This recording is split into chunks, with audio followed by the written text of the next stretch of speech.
सुना होगा। एक दिन हजरत मूसा कलीमुल्लाह ने अर्ज की थी, मेरे मालिक वो बंदा कौन है जो जन्नत में मेरे साथ रहेगा? अल्लाह ने फरमाया महबूब मूसा देखना चाहते हो? कहा जी। कहा फला मकाम पे चले जाओ, उसकी दुकान है। गए, जाके देखा गोश्त काट रहा था, चक्कर में थे कौन सी नेकी इसने की है कि कलीम के साथ जन्नत में रहेगा। आप बैठ गए, बताया नहीं मैं कौन हूं, वो भी नहीं जानता था चेहरे से। बैठे रहे, सुबह से शाम हो गई, गोश्त काट के बेचता रहा। आपने देखा कोई नेकी भी इसने नहीं की। फिर सोचने लगे शायद रात को ये कयाम करता होगा। जब वो दुकान बंद करके चलने लगा ना, तो आप भी पीछे पीछे हो लिए।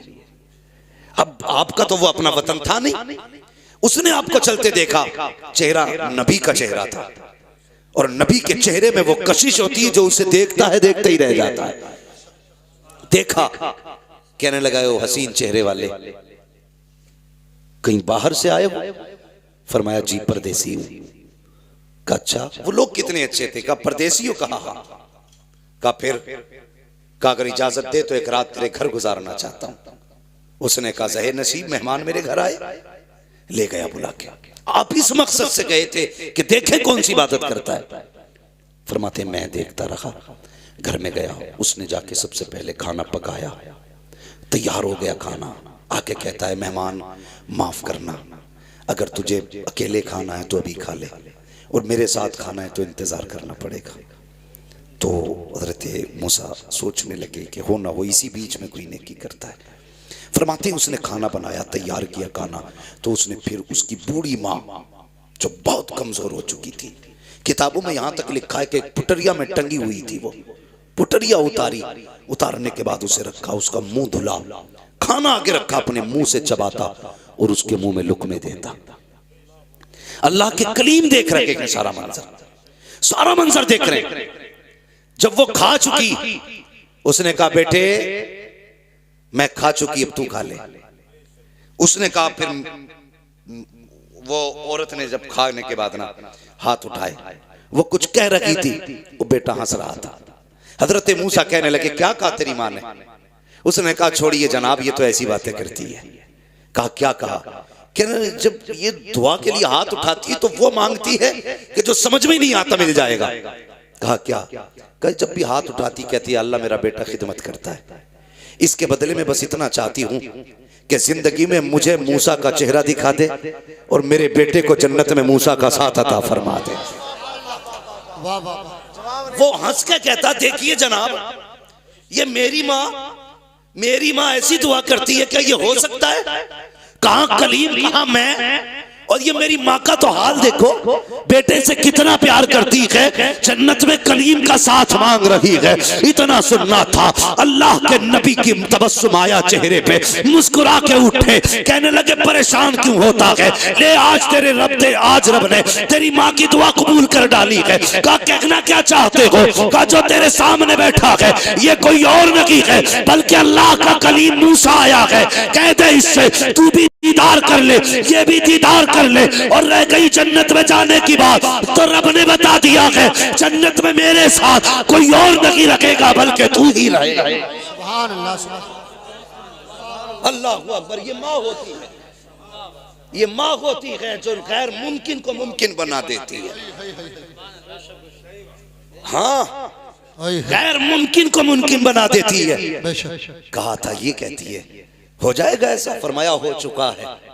अल्लाहू अकबर। ये माँ है, मगर मसला ये अलग है।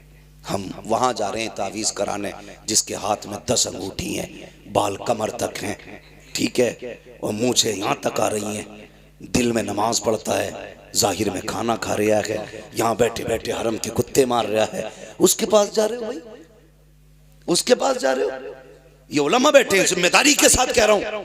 एक तरफ अगर 70 वली बैठ जाएं और तेरे हक में बद्दुआ करें, दूसरी तरफ तनहा तेरी माँ जिसके नाखून में गोबर, हाथ में मिट्टी लगी हो, कपड़े भी कई जगह से फटे हों, बुढ़ापे की छुर्रियां माथे पे हों, कोई शबाब कोई जाहिर खूबसूरती का ना हो, कोई सफाई सुथराई भी ना हो।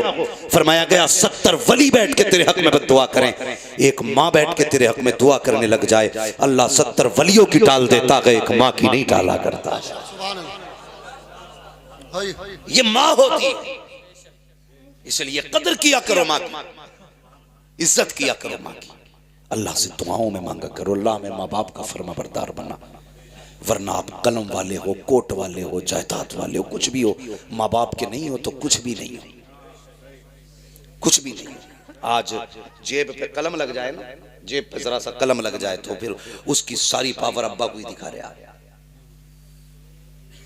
अब्बा को दिखा रहे। अगर बाप ने कह दिया लल्ला इधर को हटिए, ये लल्ला इधर को हटिए, कह रहा दिखते नहीं हो, ड्रेस गंदी कर दी। और बेगैरत जिसके हाथों पे मिट्टी बता रहा है ना, तो अगर इसने अपने गंदे कपड़े पहन के मजदूरी ना की होती ना, आज तेरे बदन पे साफ कपड़े नहीं होते। हाँ, तेरे बदन पे साफ कपड़े नहीं होते। आज जिससे कह रहा है ना तुमने कपड़ों का ख्याल नहीं किया, अगर इसने अपने कपड़ों का ख्याल किया होता तो शायद कोई तुझे पहचानने वाला भी नहीं होता। हाँ, कभी ख्याल आया करे ना, वो क्या मेरे सामने, वो क्या मेरे सामने।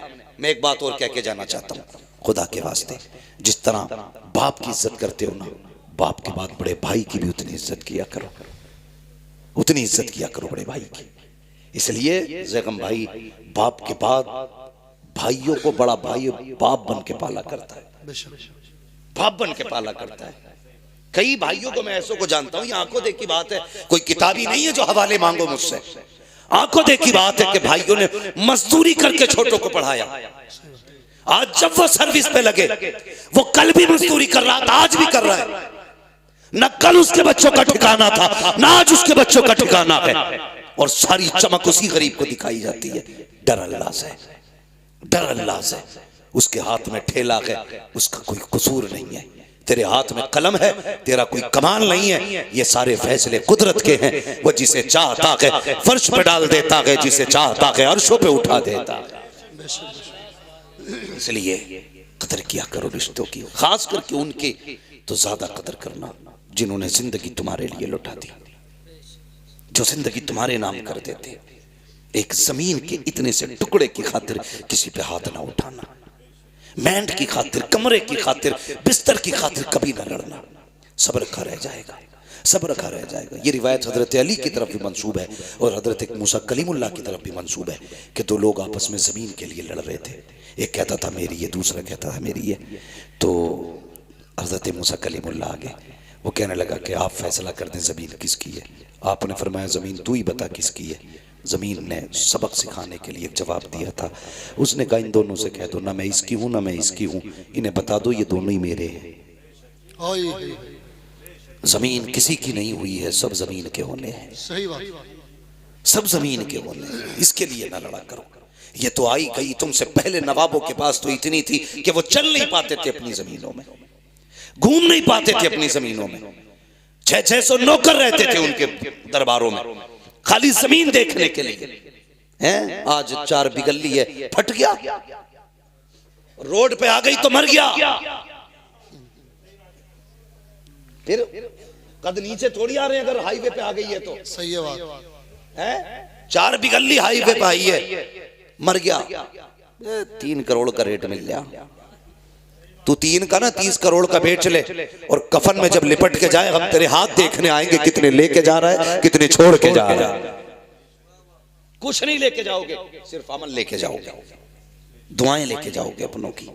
किसी का दिल रखा है तो वो खुशियां आप लेके जाओगे, किसी को दुख से निकाला है तो वो मुबारकबादियां आप लेके जाओगे। वरना मैं ऐसे जनाजे भी मैंने देखे।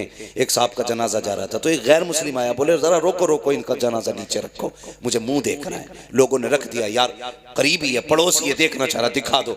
जानते हो उसने कफन हटवा के क्या कहा था? उसने कहा था प्रधान वो जमीन के कागज किधर हैं जो तुमने मेरी जमीन पे कब्जा किया था।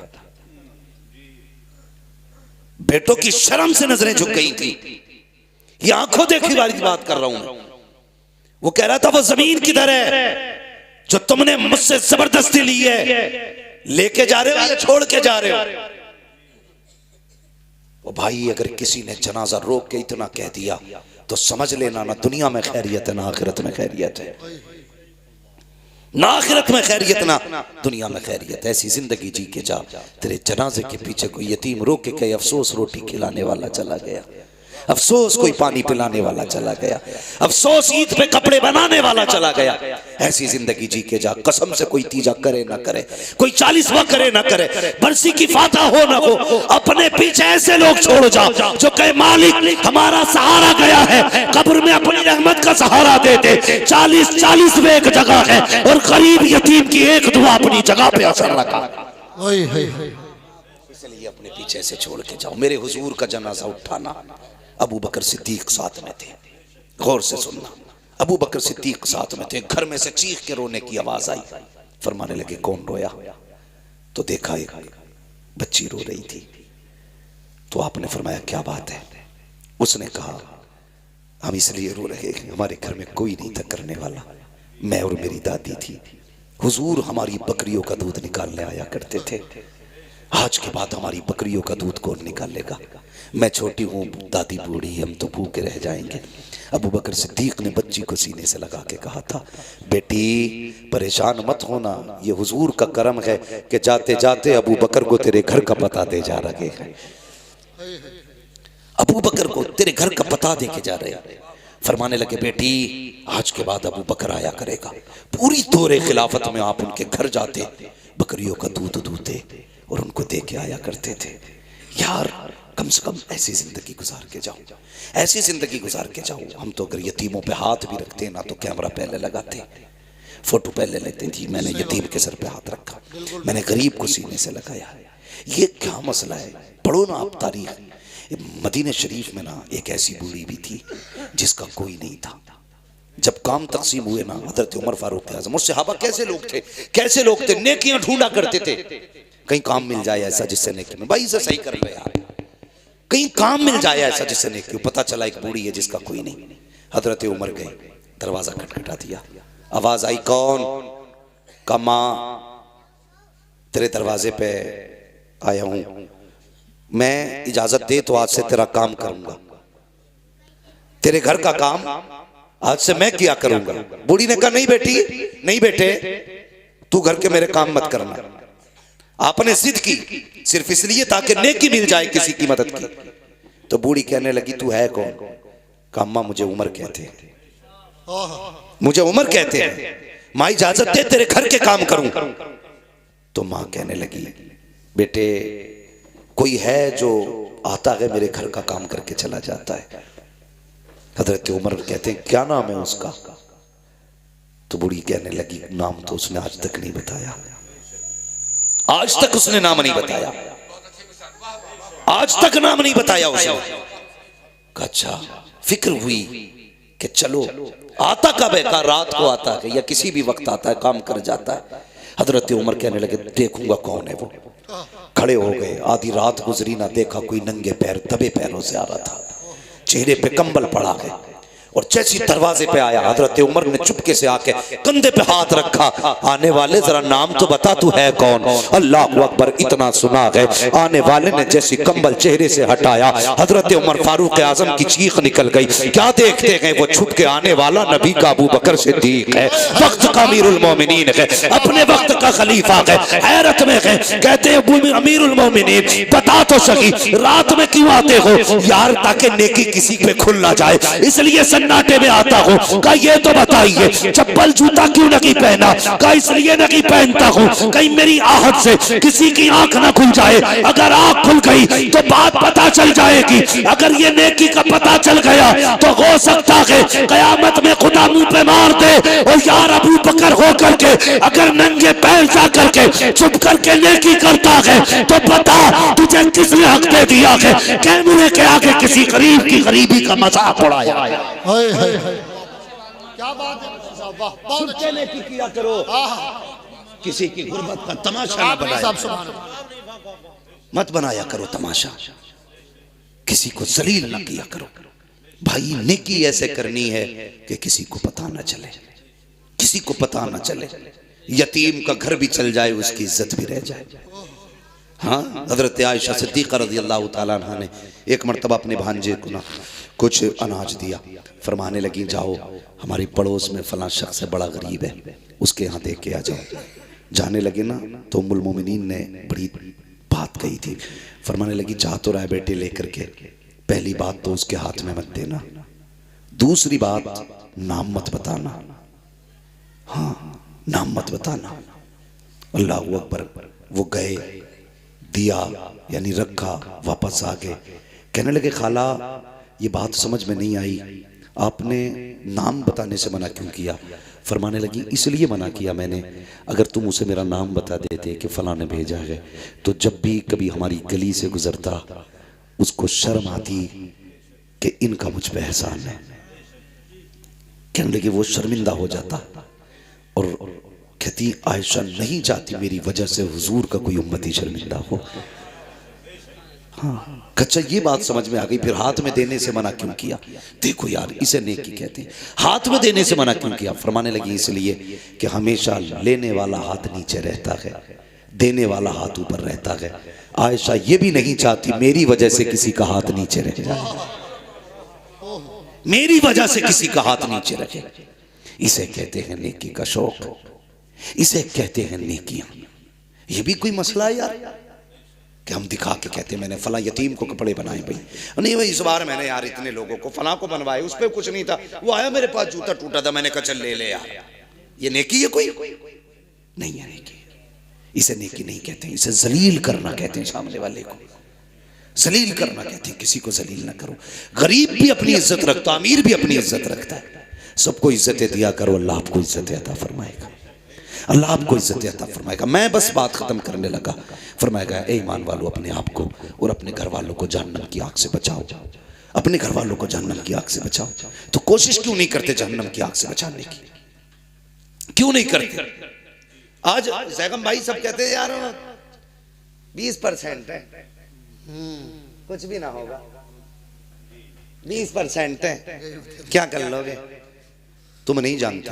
जब तुम्हें ये एहसास हो कि कम लोग कुछ नहीं कर पाते, तो इस्लाम कहता है कि जंगे बद्र देख लिया करो, और जब तुम्हें अपनी कसरत पे घमंड हो तो जंगे हुनैन देख लिया करो। बिल्कुल बिल्कुल, वाह वाह वाह। ये इस्लाम की तारीख है।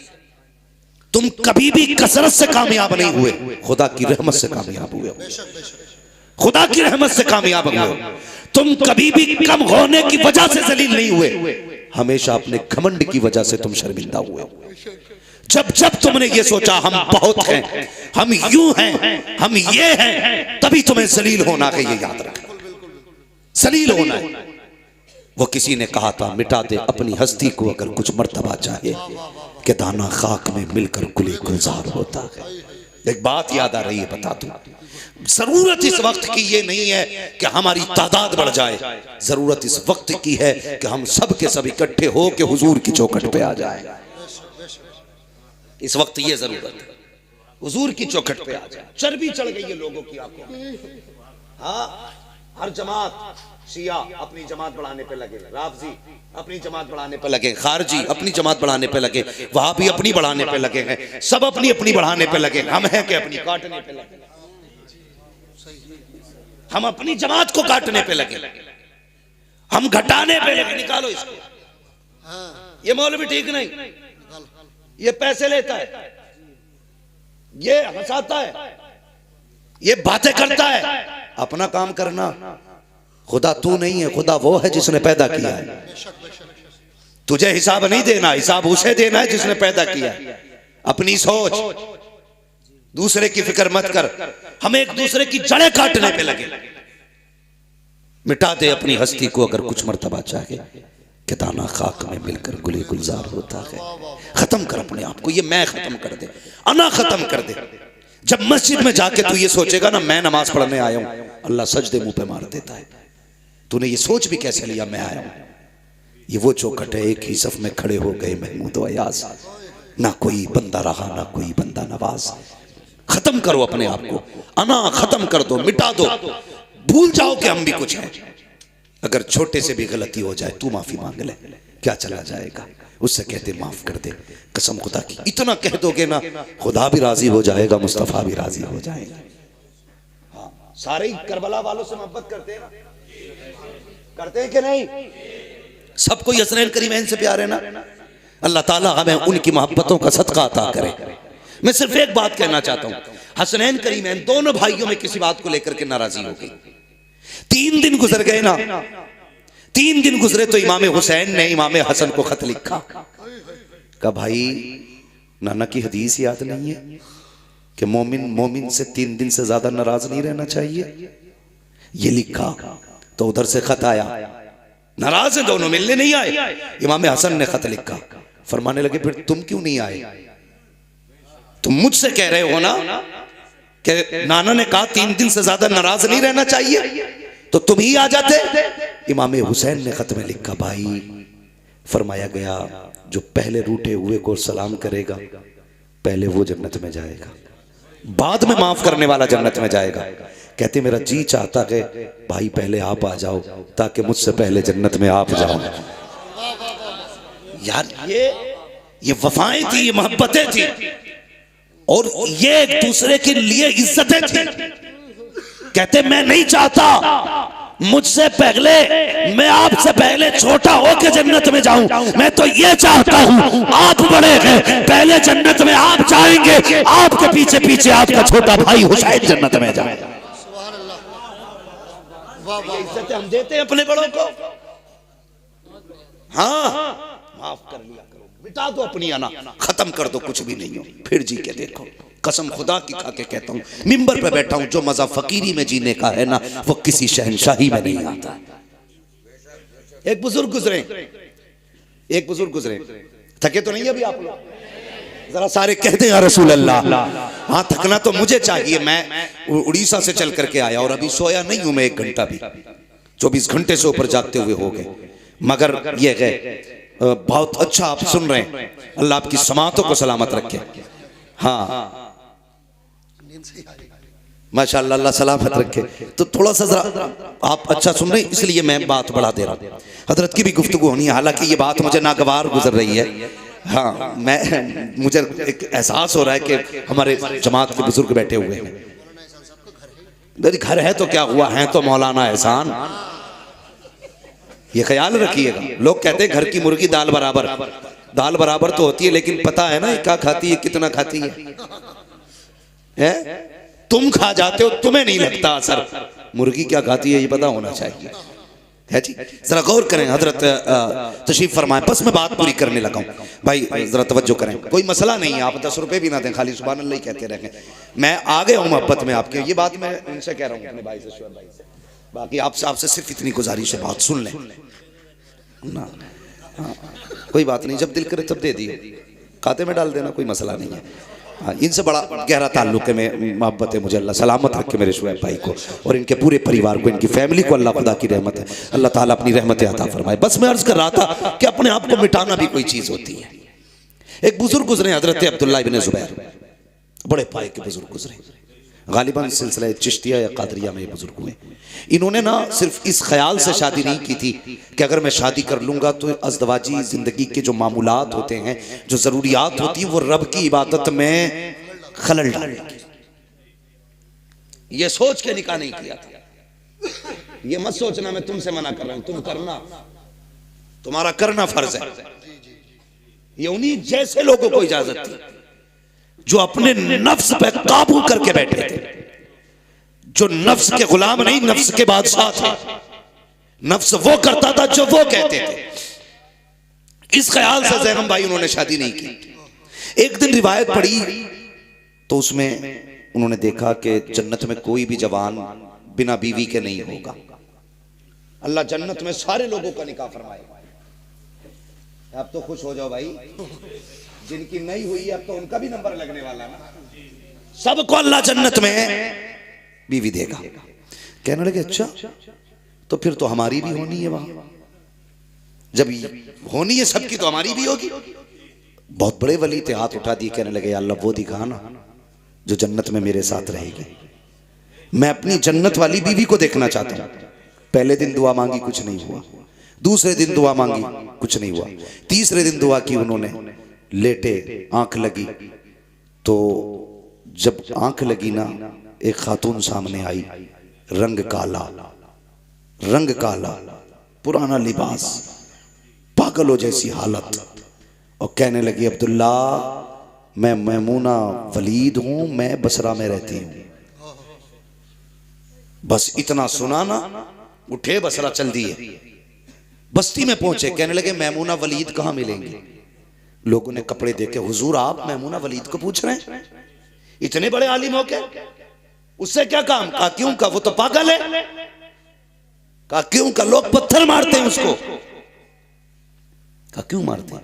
कहा जब लोग हंसते हैं तो वो रोती है, लोग रोते हैं तो वो हंसती है, दीवानी है वो। कहा कहां मिलेगी? कहा हुजूर वो उजरत पे हमारी बकरियां चराती है। कहने लगे शाम को आ जाएगी, इंतजार कर लीजिए, जब आ जाए तो मुलाकात हो जाएगी। फरमाने लगे वक्त कम है, अभी बताओ कहां मिलेगी। कहा इस तरफ चले जाइए। जब आप चले ना उस जंगल में, खुद फरमाते हैं जब मैं चला ना तो मैं जहां कदम रखता था वहीं सांप, कीड़े, भयानक जानवर नजर आ रहे थे। कहते मैं हैरत में था, मैमूना कैसी औरत है, ऐसे जहरीले जंगल में रहा करती है जहां कदम कदम पे सांप रहते हैं, कदम कदम पे जानवर रहते हैं। कहते मैं हैरत से बचा बचा के मैं आगे बढ़ा, क्या देखता हूं कि जो मैमूना वलीद की बकरियां हैं वो चल रही हैं और मैमूना वलीद मुसल्ले पे खड़े होके जंगल में रब की इबादत कर रही है। मैं गैरत में था, मैं सोचने लगा इसकी बकरियों को कुछ होता नहीं है, कहीं जाती नहीं है। का जब बकरियों की तरफ देखा, देखता रह गया। क्या देखता हूँ? अगर कोई बकरी रेवड़ से अलग होती है तो शेर जाता है, कान पकड़ता है, लाके रेवड़ में खड़ा कर देता है कि मैमूना नमाज में है, बकरियों की रखवाली शेर कर रखे हैं। अल्लाह अकबर। कहते मैं तो शेरों को देखता रहा, बकरियों को देखता रहा। कब मैमूना ने सलाम फेर दिया, मुझे पता ना चला। मैमूना कहती है अब्दुल्ला मिलने का वादा तो जन्नत में था, तू यहीं चल के आ गया है। हैरत में थे। कहने लगे मैमूना मुलाकात भी पहली है, बात भी पहली है, कभी तूने नहीं देखा, कभी मैंने नहीं देखा, नाम किसने बता दिया? तो मैमूना कहती है अब्दुल्ला जिसने तुझको मेरा नाम बता दिया है उसी ने मुझको तेरा नाम भी बता दिया। सुभान अल्लाह, सुभान अल्लाह, वाह वाह वाह वाह। अब अगली बात सुने जो मैं कहने लगा, अगली बात बहुत गौर से सुने। आप फरमाने लगे मैमूना ये तो ठीक है, चल अल्लाह ने बता दिया, लेकिन एक बात बता, ये तेरी बकरियों से शेरों ने दोस्ती कब से कर ली? तू नमाज पढ़ती रहती है, तेरी बकरियां शेर चराते, ये इनमें शेर बकरियों में दोस्ती कब से हो गई? मुस्कुरा के कहने लगी अब्दुल्ला जब से मैंने अल्लाह से दोस्ती कर ली है, शेरों ने मेरी बकरियों से दोस्ती कर ली है। शेरों ने मेरी बकरियों से दोस्ती कर ली है। बस ये कहना चाहता था मैं, हाँ, कि अपने आप को खत्म कर दो, कुछ मत समझो, कुछ नहीं है, सब कुछ अल्लाह है, सब कुछ उसी की कुदरत में है। वो जितनी सांसें देगा इतने जिएंगे, और जिस दिन छीन ले लेगा उस दिन कोई सांस देने नहीं आएगा। किसी पैसे, किसी दौलत, किसी शोहरत, किसी पावर के जरिए आप सांसें वापस नहीं ला सकते, नहीं ला सकते। मैंने ये बात बताई थी, वो सिकंदर जो बादशाह गुजरा है 22-23 साल की उम्र में आधी दुनिया फतह कर ली उसने, पूरी दुनिया फतह करने का ख्वाब रखता था वो। अपने मुल्क से बाहर गया, किसी सांप ने काट लिया, जहर फैलने लगा उसका। डॉक्टरों ने, तबीबों ने बहुत इलाज किया, ठीक नहीं हुआ। कह दिया बचने के चांसेस कम है। जानते हो उसने क्या कहा था? उसने कहा था कोई मेरी सारी मिल्कियत ले ले, सारी दौलत ले ले, सिर्फ इतनी सांसें उधार दे दे कि अपने वतन में जाके मर सकूं, अपने वतन में जाके मर सकूं। कोई इतनी सांसें वापस कर दे मुझे कि मैं अपने वतन में मरना चाहता हूं। वजीर खड़ा हो गया, कहने लगा कोई भी सारी कायनात लेके सांसें नहीं दे सकता। तो उसने कहा अच्छा, का फिर एक बात मेरी सुन लो, अगर मैं मर जाऊं तो कफन से मेरे दोनों हाथ निकालना, ताकि दुनिया को ये पता चल जाए कि सिकंदर दुनिया में आया था तब भी खाली हाथ था, गया था तब भी खाली हाथ था। दौलत किसी की नहीं है, इसके लिए अपनों को मत छोड़ो, इसके लिए परिवार मत तोड़ो, इसके लिए अपनों के दिल मत तोड़ो। क्या चीज है यार, 100-200 रुपए, 1000, 10,000, 1 लाख की भी औकात क्या है? एक फोड़ा कमर में निकल आए 10 लाख लग जाते हैं 2 दिन के अंदर। यार वो 10 लाख बजाय डॉक्टर को देने के अपनों पे लगा दिया करो, अपने दस्तरखान पे बैठा के अपनों को खिला लिया करो। जब तेरे अपने खुश होके तेरे लिए दुआ करेंगे, खुदा की कसम ना तेरा पैसा वकीलों पे जाएगा ना डॉक्टरों पे जाएगा, तो दुनिया में भी इज्जत से रहेगा, आखिरत में भी इज्जत से रहेगा। इसलिए मेरी गुजारिश है, मुत्तहिद रहें, मोहब्बत से रहें, परिवार को समेट के रहें, एक दूसरे का बाजू बन के रहें। खत्म कर दो इन बीघे भर की जमीनों की लड़ाइयाँ। यार कोई भी जमीन जान से ज्यादा नहीं हो सकती, खून से ज्यादा नहीं हो सकती है, कोई भी दौलत अपनों से ज्यादा नहीं हो सकती है।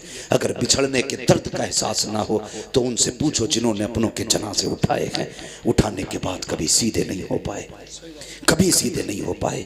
ये वो हैं जो किसी बाजार में नहीं मिलेंगे, किसी मेले में नहीं मिलेंगे, किसी कारखाने में नहीं मिलेंगे। ये सिर्फ वो प्रोडक्ट था जो कारखाने कुदरत से बना, एक बार मिला तुझे दोबारा नहीं मिलेगा, दोबारा नहीं मिलेगा। कदर करें इनकी, इज्जत करें। और सबसे ज्यादा इज्जत का हकदार बाप होता है, माँ होती है, अपना परिवार होता है। लोग कहते हैं मैं फलां की जगह गया था, शादी में 10,000 दे के आया, और ये देखता नहीं तेरी फूफी की बेटियां जहेज की वजह से घर पे बैठी हैं, तू उन्हें जहेज नहीं दे पाया। तेरी खाला की बेटियां जहेज की वजह से बैठी हैं, तू जाके संभल के चौराहे पे इसलिए जहेज रखवा के आया ताकि कल अखबार में आ जाए। सगी फूफी, खलेरी बहनों, मुमेरी बहनों को इसलिए नहीं दिया कि किसी को पता नहीं चलेगा। यार देना ही वही होता है जो किसी को पता ना चले। अपनों को लेके चले, मिला के चले, खर्च करो इन पे, अल्लाह तुम्हारे दस्तरखान पे इनके हिस्से का भी रिज़्क़ अता करेगा। हाँ, इनके हिस्से का भी रिज़्क़ अता करेगा। तवज्जो है ना सारे लोग। फरमाया गया ईमान वालों अपने आप को और अपने घर वालों को जहन्नम की आग से बचाओ, संभालो खुद को, परिवार को संभालो, मोहब्बतें बांटो, प्यार बांटो। और बस इतना कहो कि जब भी वक्त मिले हुजूर पे दुरूद पढ़ लिया करो। ये वजीफा आम करो, हुजूर पे दुरूद पढ़ने का वजीफा। इंशाअल्लाह कभी फिर गुफ्तगू होगी तो इस मौजू पे भी बात की जाएगी। बस जो हुए गलत उनको माफ़ फरमाए रब्बे कायनात। ज़िंदगी ने दिया साथ, फिर होगी मुलाकात। चमन रहा फूल खिलेंगे, ज़िंदगी रही फिर मिलेंगे। मुसाफिर हैं हम भी, मुसाफिर हो तुम भी, किसी मोड़ पर फिर मुलाकात होगी। फ़कीरान आए सदा कर चले, सदा खुश रहो ये दुआ कर चले। सारे लोग कलमा शरीफ पढ़ लीजिए, ला इलाहा इल्लल्लाहु मुहम्मदुर रसूलुल्लाह व मा अलैना इल्लल बलाग। अस्सलामु अलैकुम व रहमतुल्लाहि व बरकातुहू।